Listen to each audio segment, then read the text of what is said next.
Salom hammaga, bu Anora va men bugun Yaponiyadagi bolalar kuni haqida gapirib bermoqchiman. 5-may Yaponiyada Kodomo-no-hi, ya'ni bolalar kuni deb ataladi. Bu kuni bolalarning sog'lom o'sishi va baxtli kelajagi nishonlanadi. Qiziq tomoni shundaki, dastlab bu bayram faqat o'g'il bolalar uchun bo'lgan va Tango no Sekku deb atalgan.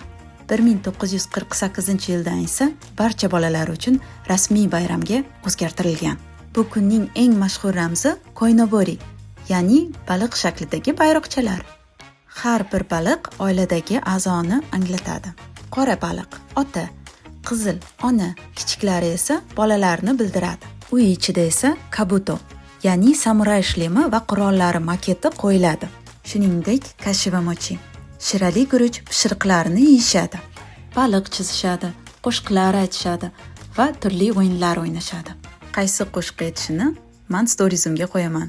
Albatta tekshiring. Agar shunaqa videolar yoqsa, like bosib, komment qoldiring. Ko'rishguncha